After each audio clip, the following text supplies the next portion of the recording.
Kita semua tahu, Bapak Ibu, memang ada keinginan untuk hanya terbentuk dua pasangan saja, pasangan capres dan cawapres dalam Pilpres 2024 ini. Ada.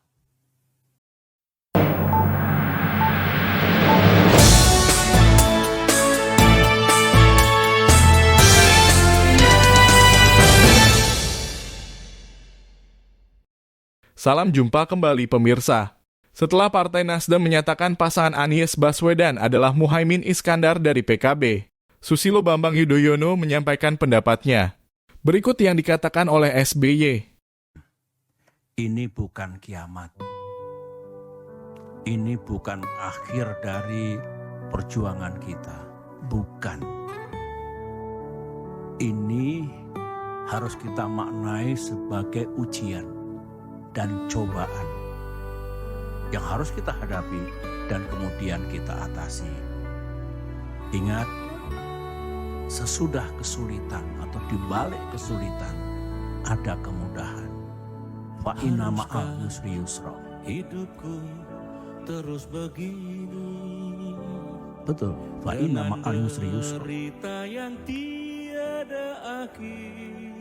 Kita kalau melakukan kilas balik sering menghadapi goncangan dan krisis.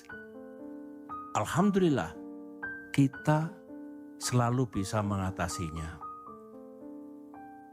Saya yakin ini rencana Tuhan. Dan rencana Tuhan selalu lebih indah dari rencana manusia. Insya Allah kita akan mendapatkan yang lebih baik di masa depan. Di sisi lain, meskipun kita dibeginikan oleh Capres Anies dan mitra koalisi kita, tetapi sesungguhnya kita harus bersyukur. Bersyukur kepada Allah Subhanahu wa Ta'ala, bersyukur kepada Tuhan yang Maha Kuasa. Mengapa? Ini alasan saya. Pertama, ya memang kita ditelikung dan ditinggalkan. Seperti ini. Sekarang, bayangkan kalau ditelikungnya kita ini, ditinggalkannya kita ini 1-2 hari sebelum batas pendaftaran ke KPU. Bayangkan seperti apa. Kita masih ditolong oleh Allah. Kita diselamatkan oleh sejarah. Ini syukur yang pertama. Syukur yang kedua, saya renungkan baik-baik tadi malam dalam kontemplasi saya. Justru kita diselamatkan oleh Tuhan, oleh Allah. Apa yang saya maksudkan? Kita tidak diizinkan oleh Allah untuk mendukung seseorang dan untuk bermitra dengan orang yang lain yang kalau kita teladani akhlak pemimpin besar bagi yang beragama Islam, akhlak Rasulullah, ya. Yang kita rasakan sekarang ini, mereka tidak sidik, tidak jujur, tidak amanah. Berarti tidak bisa dipercaya dan mengingkari hal-hal yang telah disepakati. Tidak memegang komitmen dan janji-janjinya. Nah, sekarang saja tidak sidik, tidak amanah, tidak memegang komitmennya. Bagaimana nanti kalau menjadi pemimpin dengan kekuasaan yang besar, rakyat akan diapakan? Saya kira kalau kita renungkan ini, kita ambil hikmahnya, kita dibebaskan dari dosa yang mungkin akan kita pikul kalau kita masih berada bersama-sama mereka itu dan mengusung seseorang untuk menjadi pemimpin bangsa Indonesia. SBY terlihat menahan rasa marahnya dan terlihat Bapak SBY sangat tenang dalam memberikan keterangan yang dia sampaikan. Itu dan mengusung seseorang untuk menjadi pemimpin bangsa Indonesia.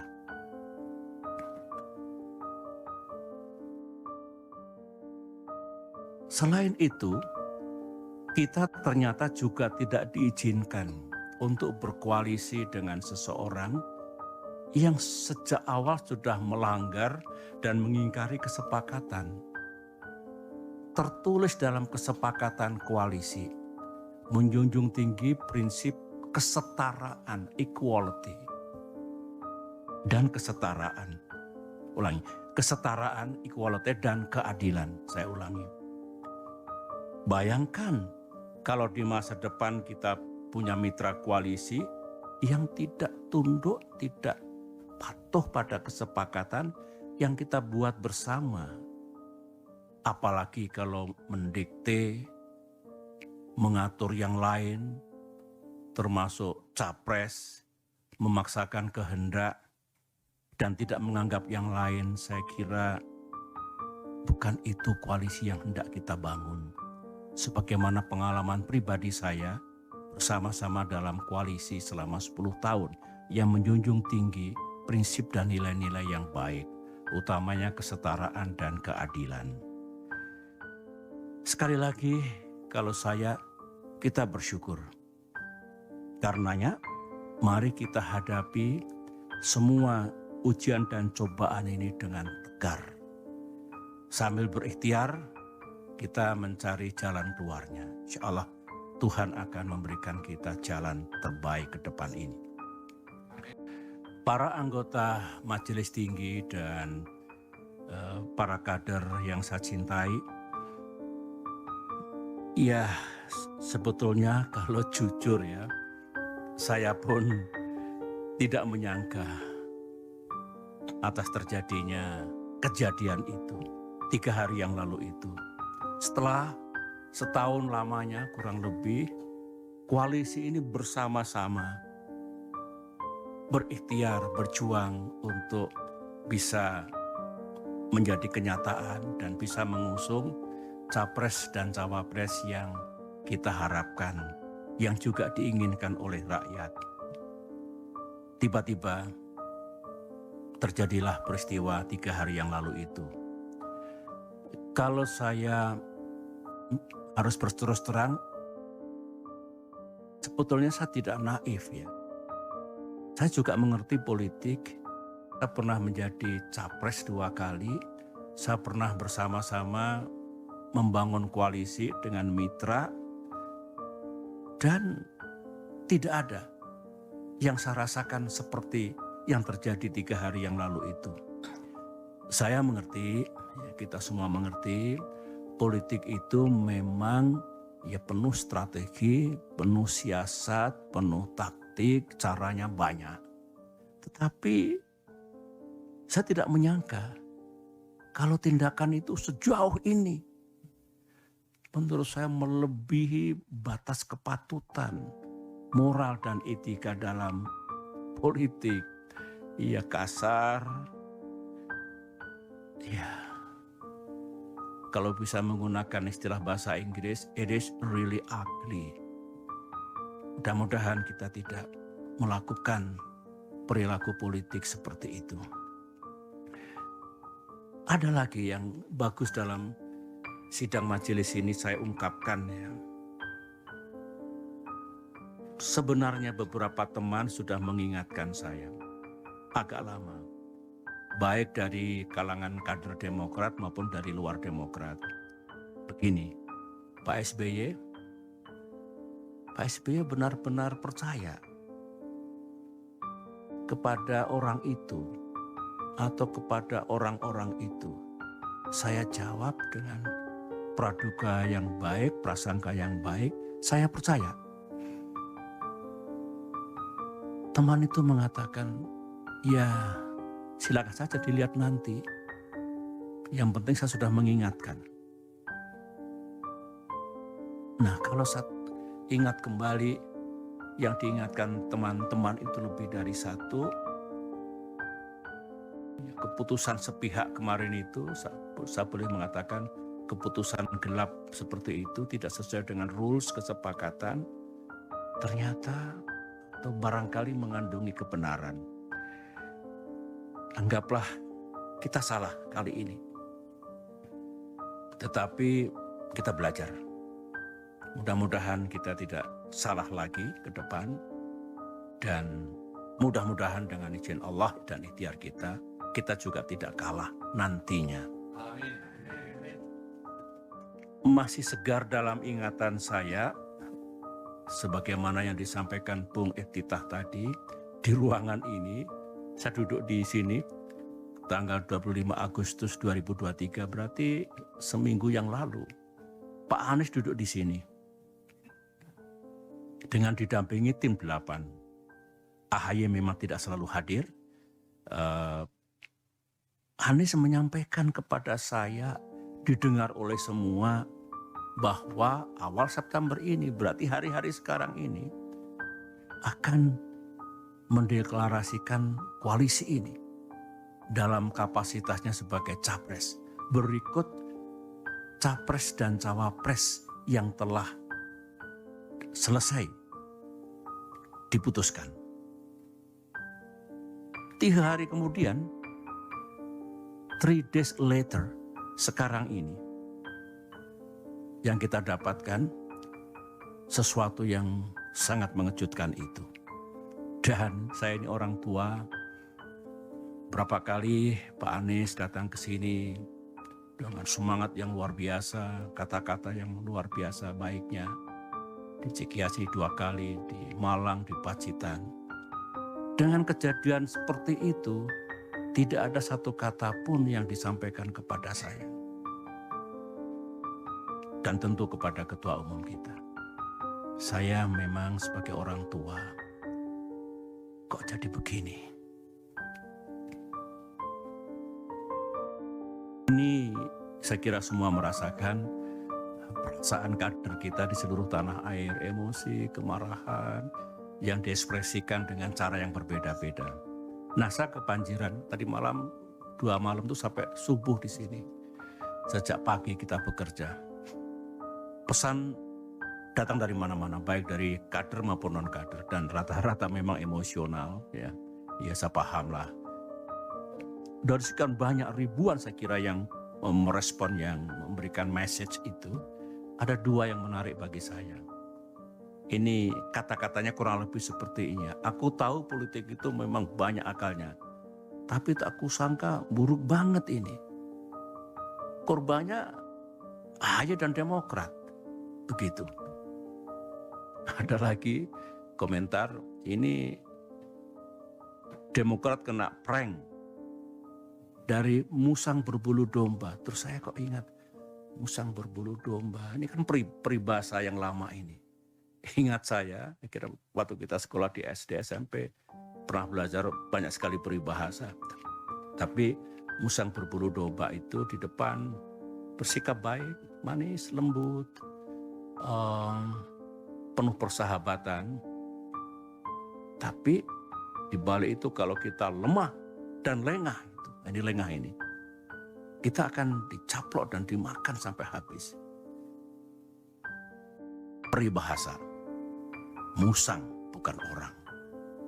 Nah, mungkin tafsirnya ya kita ditelikung dan seperti itu ya. Seperti peribahasa ini. Saudara-saudara, saya mengajak pada forum yang penting ini dengan tenang dan dengan menggunakan akal sehat, pikiran yang jernih, mari kita telaah mengapa semuanya ini harus terjadi. Dan kita rasakan, kita alami, kita pikul. Mengapa Demokrat dan AHY setelah 2 tahun menghadapi gerakan pengambil alihan partai oleh Kepala Staf Presiden Muldoko, harus mengalami yang begini lagi. Otak saya berputar, insting saya berbicara.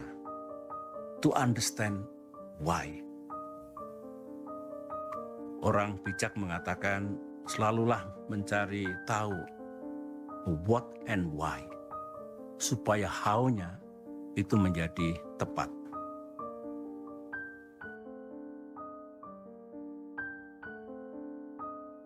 Kader Demokrat dengan pikiran yang tidak happy mengatakan, Pak, kok kita ini Demokrat ini, ya memang kita oposisi, tapi oposisi ini kan sah. Kok diperlakukan sebagai musuh negara? Kita ini kan bukan partai terlarang. Kader-kader Demokrat juga bukan teroris. Jadi mestinya diperlakukan sama lah dengan warga negara yang lain. Itu ekspresi kegalauan dirinya yang saya selalu tekun mendengarkannya. Oleh karena itu, dengan tidak bermaksud menuduh siapapun, saya ulangi lagi, tanpa bermaksud menuduh siapapun, saya ingin berbagi dengan saudara. Saya yakin saudara juga mendengar. Sebagian juga datang dari yang ada di ruangan ini maupun yang tidak ada dari ruangan ini. Saya sendiri kan juga banyak mendengar dan mengetahui mana sih di era keterbukaan, open society, digital society ini yang serba rahasia. Apa yang terjadi dan tidak terjadi, apa yang dilakukan oleh para elit, petinggi partai atau pejabat tingkat puncak, tingkat atas. Ini kan sebetulnya diketahui oleh publik. Diketahui oleh masyarakat luas. Terutama yang menjadi sorotan publik yang berkaitan dengan Pilpres 2024 ini. Kita ingat semuanya, apa yang pernah kita dengar, yang pernah kita ketahui, untuk mencari benang merah, kira-kira apa ya, tanpa sekali lagi menuduh dan mendiskreditkan siapapun. Karena kita hanya ingin bicara tentang fakta, kebenaran, dan dugaan-dugaan yang mengandungi logika. Satu, kita semua tahu, Bapak Ibu, memang ada keinginan untuk hanya terbentuk dua pasangan saja, pasangan Capres dan Cawapres dalam Pilpres 2024 ini. Ada. Jangan ada dusta di antara kita, ada itu. Kita juga tahu ada upaya dan pekerjaan politik untuk membuat koalisi perubahan. Di dalamnya ada Nasdem, ada PKS, ada Demokrat. Itu tidak bisa berlayar. Ada. Kita juga tahu, termasuk informasi yang sangat sensitif untuk membuat pasangan Anies Ahaye yang sudah menjadi rahasia umum, yang sudah matang sebetulnya sebelum terjadi prahara 3 hari yang lalu itu, pasangan itu tidak akan terjadi. Informasi yang saya dengar ini pekerjaan politik tingkat tinggi.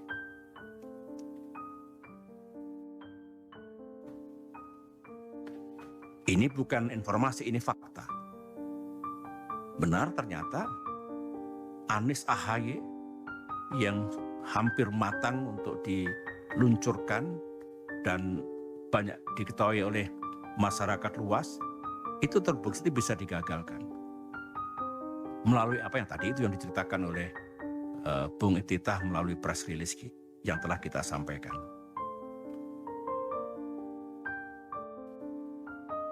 Ini coba. Jadi informasi-informasi itu salah satu manifestnya yang terjadi betul ya ini.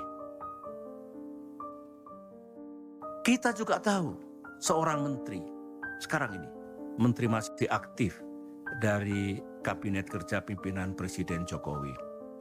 secara intensif melakukan lobby, termasuk kepada Partai Demokrat, dengan menawarkan mengajak membentuk koalisi yang baru.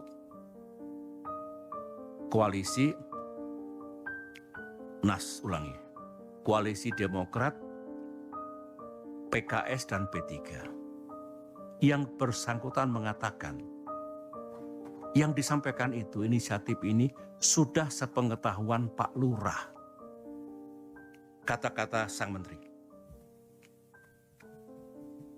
Bukan kata-kata saya. Kata-kata yang bersangkutan. Dari semua hal yang kita sudah tahu itu, bahkan sebagian bukan hanya informasi, tapi sudah menjadi kenyataan, jadi fakta, kita mulai tertarik dengan informasi yang lain. Saya mengatakan saya tertarik secara pribadi dengan informasi yang lain. Katanya, sekali lagi informasi, semua gerakan, manuver, proses politik yang seperti ini penuh dengan hingar-bingar, yang berkaitan dengan koalisi dan pasangan capres dan cawapres, katanya ada mastermind-nya. Saya tidak tahu siapa. Katanya ada dalangnya. Ada persekongkolan untuk mengeksekusinya, untuk menjalankannya. Informasi. Saya masih bisa bicara lebih banyak lagi sebetulnya tentang sesuatu yang menurut saya mengandungi keganjilan, keanehan yang tidak wajar gitu ya. Tapi lebih baik saya berhenti di sini untuk mengupas tentang what's really happening in this country, termasuk informasi tadi. Karena saya yakin pada saatnya nanti semua yang sekarang menjadi pergunjingan, spekulasi, samar-samar tidak terang, pada saatnya nanti semuanya akan terang benderang di hadapan rakyat Indonesia. Bapak, Ibu, saudara-saudara, para kader. Nah, menarik ajakan beberapa pihak terhadap Partai Demokrat untuk berjuang bersama. Saya kira rakyat mengetahui, ya, misalnya pihak Pak Ganjar, Capres Ganjar Pranowo, itu juga mengajak kalau Partai Demokrat bisa bergabung ke pihak beliau. Ditandai pertemuan Mbak Puan dengan AHY beberapa saat yang lalu. Yang kedua, Pak Prabowo, beliau datang ke Pacitan menemui saya dan menyampaikan juga ajakannya. Saya harus jujur mengatakan bahwa cara seperti itu adalah cara yang baik. Sah, tidak salah, dan dibenarkan dalam demokrasi, dalam dunia politik. Ajakannya pun saya dengarkan juga tulus dan serius. Dilakukan secara terbuka, publik juga tahu. Ini kan baik untuk transparansi politik dibandingkan manuver bawah tanah yang penuh dengan misteri. Ini enak, ini terbuka, transparan. Memang menyampaikan dengan baik, kita sambut dengan baik Mbak Puan, Ibu Puan, Pak Prabowo. Karenanya respon kita juga positif. Kita menghormati, kita menghargai. Bahkan kami bersetuju untuk menjaga komunikasi. Kalau tujuannya baik untuk kepentingan bangsa, Demokrat wajib meresponnya dengan baik. Tentang nanti kemana kita berada, inilah yang nanti akan kita bicarakan baik-baik. Saya akan sampai di situ nanti. Nah, kembali kepada semua tadi, saya sudah plong karena sudah menyampaikan informasi hal-hal yang saya ketahui dengan sejumlah analisis agar para anggota Majelis Tinggi Partai juga lebih lengkap lagi pengetahuan tentang hal-hal yang berkaitan dengan koalisi dan pasangan Capres-Cawapres dalam Pilpres 2024 mendatang.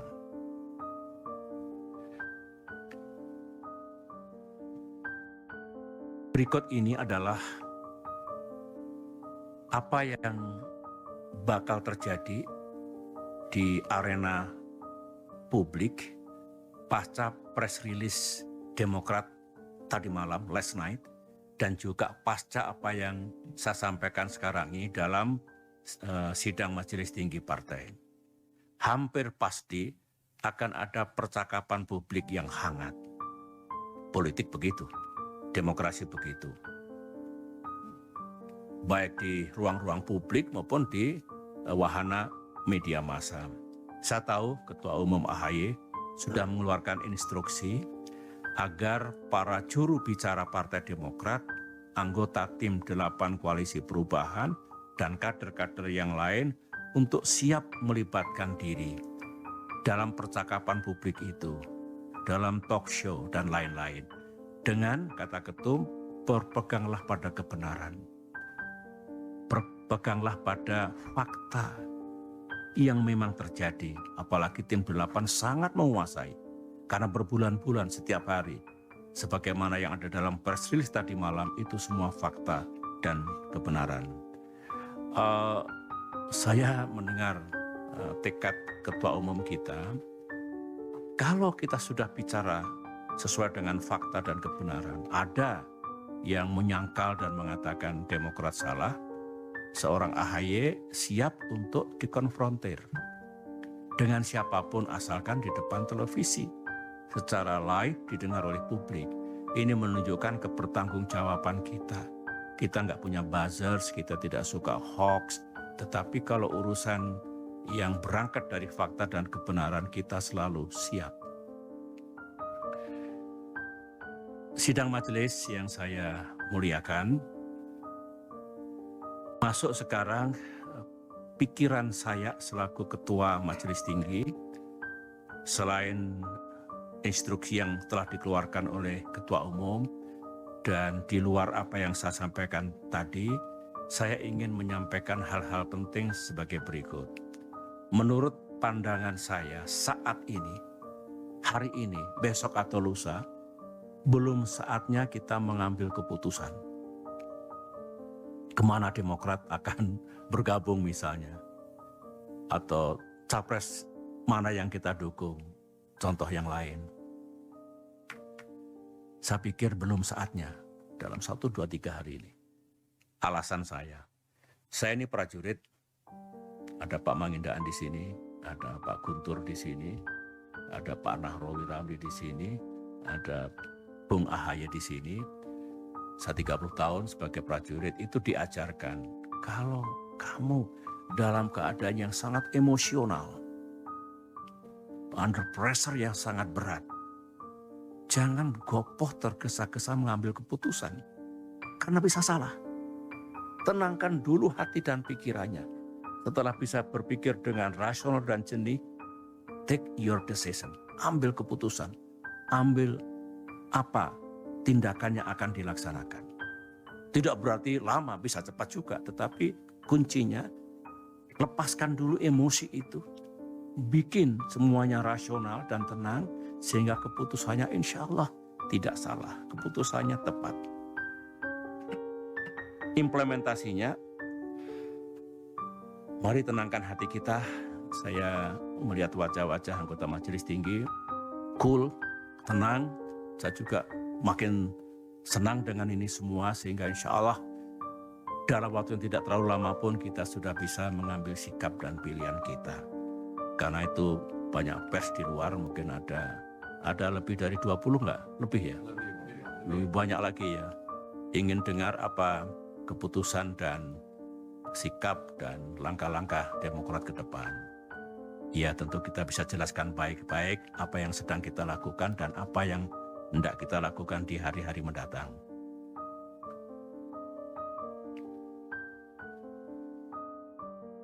Yang kita pikirkan hari ini, tadi malam kami berdiskusi dengan Ketum, dengan Bung Andi Sekretaris MTB dan lain-lain yang lembur di sini. Saya laporkan pada sidang kali hari ini. Yang menjadi pemikiran Demokrat sekarang ini adalah dengan perubahan situasi yang dramatis ini, Demokrat masih ingin tetap menjaga semangat dan agenda perubahan dan perbaikan. Jangan sampai tiba-tiba hilang begitu saja. Itu semangat kita, tekad kita. Bahwa tidak berarti kalau perubahan perbaikan yang sudah baik dibuang, tidak.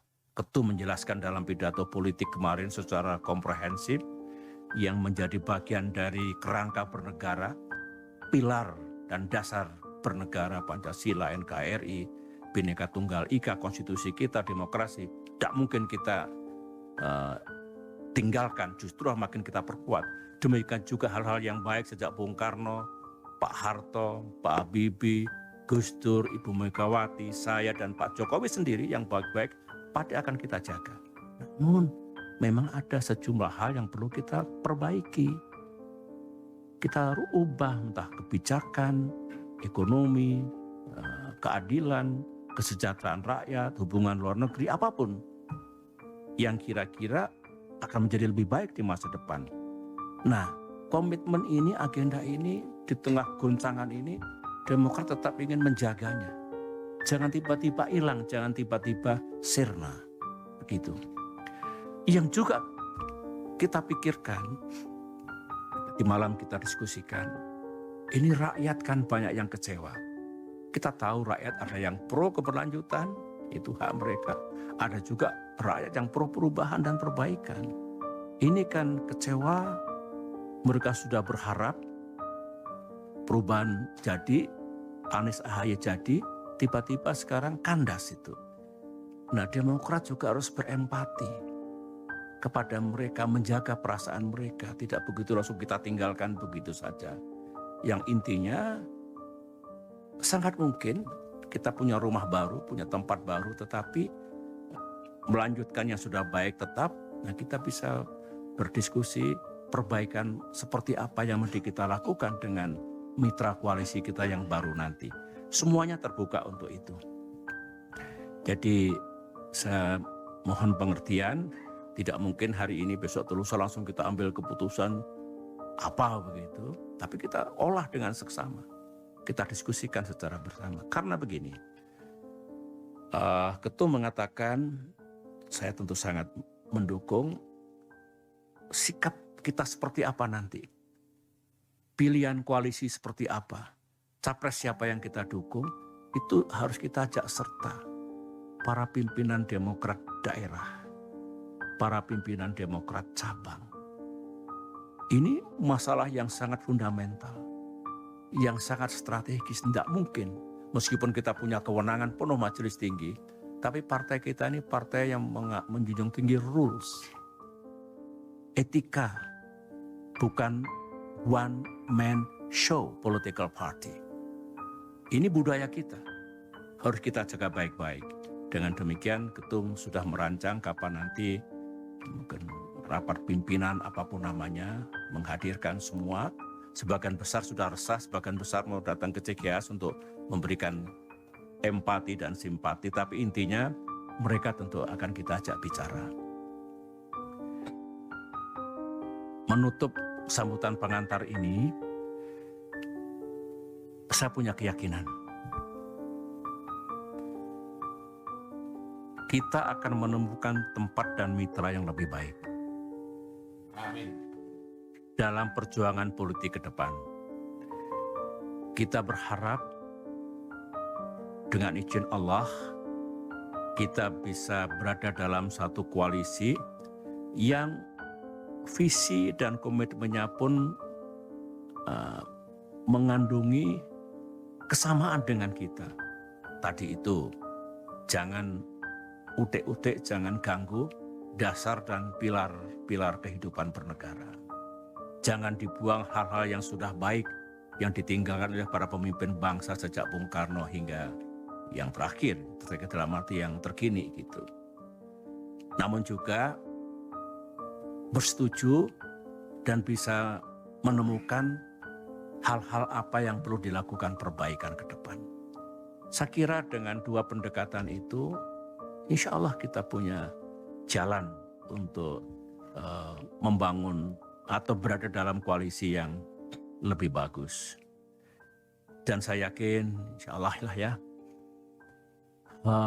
mitra koalisi kita yang akan datang itu juga tidak akan begitu saja meninggalkan moral, etika, dan integritas dalam berpolitik. Politik itu memang seolah-olah hutan rimba, apa saja boleh.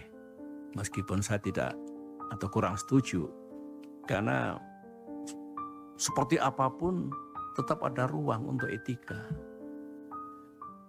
untuk moral, untuk tata krama. Semoga harapan kita, mimpi kita ini dikabulkan oleh Tuhan yang Maha Kuasa, dan pada saatnya kita akan menemukan jalan yang lebih baik, tempat yang lebih baik, sehingga Demokrat sukses, tapi bangsa dan negara kita juga sukses ke depan ini. Demikian sambutan pengantar saya, dan karena sudah agak lama saya bicara, kita break dulu. Nanti kita masuk lagi, kita lanjutkan dengan diskusi dan pembahasan. Terima kasih. Assalamualaikum warahmatullahi wabarakatuh. Demikian pemirsa keterangan yang dinyatakan oleh Bapak Susilo Bambang Yudhoyono. Kita lihat ke depan bagaimana Partai Demokrat membuat langkah-langkah yang mungkin bisa mengejutkan dunia perpolitikan dalam negeri. Rasa sakit hati ini sepertinya tidak semudah itu untuk disembuhkan. Sampai jumpa lagi.